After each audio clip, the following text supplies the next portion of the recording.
go, man. You can't escape. Jimmy, on your social media profile, you mentioned that if an entrepreneur wants to start a business, you are the one they should come to for some advice on entrepreneurship. What advice would you give to entrepreneurs coming into e-commerce business? Yeah, so that's a really great question. It's also a very big question, but I mean, if there really are only a couple of things that I advise people to do, and the whole entrepreneurship thing, guys, comes from the whole like the franchising side of our business. Being able to like go out and like help other people start something that we did before is really cool, really powerful. But as far as e-commerce goes, I would say the most important thing to do is to build your brand and to not focus on revenue for as long as it takes to build some sort of traction. At the end of the day, you know, things don't necessarily happen overnight. Our order boost happened overnight because of the 3 years that we had prior, like built our company. It was built off of a foundation and a brand that was doing millions of dollars in sales in a completely different channel. You can't do that overnight. You know, if you're just like, I'm going to take this product that I have, it's really cool, get online and sell it. There's these two kids that I advised them on their company. They both graduated from the same school as me this past year. They have a company called Vitamin Honey, which is really cool concepts. They put honey in, or they put vitamins in honey. And one of the co-founders, his brother has Crohn's. So like they were doing it at home for his brother for a long time, because it helped him get like the vitamins that he needed.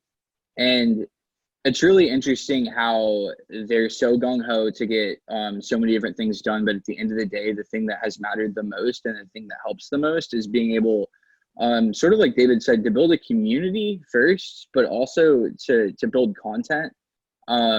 If you have really compelling content, especially in e-commerce, that becomes a really powerful tool. At the end of the day, if you go on Instagram right now as a person, and you open up your feed to the search page and you just start looking for stuff, you're going to click on certain things. And you're going to click on the best content there. And best is different for each person. Obviously, there's a lot of clickbait on there with like the fancy cars or like the nice house or whatever. And food also is clickbait. I will throw that out there. If you have really cool pictures of food, there are a lot of people out there that will follow you just to look at the pictures of your food. But being able to build up content like that and then resonate with people and build a community, whether it be on Instagram where we built ours, or whether it be on Facebook, or some different platform that I don't know about, like TikTok. If you're able to build up a community and put out really good content, that's the first step. I mean, doing something as simple as nowadays we spend like $1,800 a day on Facebook, and it's great and it's awesome and I'm happy about that, but like that's not complicated. That's not hard. It doesn't take time. It literally takes a checkbook. You can get an investor for it if you want to. It's just not a complicated decision. Making really good content. My wife, Megan, sits in this room that I'm in. It's like kind of like our photo studio at home. She sits in this room for like 4 hours a day and takes pictures of food. And we also have 3 other photographers around the country, actually, that we found on Instagram that we ship cookie dough to every month, and they take pictures of food. And we have an agency here in Nashville that makes videos of cookie dough for like a lot of money. And it's literally all about the pictures and videos of our cookie dough. At the end of the day, that's the only hard thing that we do. Making the recipes is really hard. Producing it's hard, but it's simple. You know, you put some stuff in a mixer, you mix it up, you package it. You really, baking at the end of the day is an art in the beginning, but it's really a science once it gets to a scale.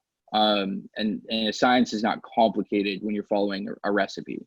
When you're making content or you taking pictures of food, there is no recipe. There's things like tonight, I'm actually doing this really cool like video / blog post at my house. And we used to do cookie dough wine tastings at our stores.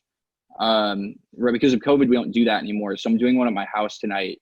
We're going to do a vlog of it. And then we're going to post those videos to like TikTok and Instagram. And I'm going to write a blog post because I'm old school.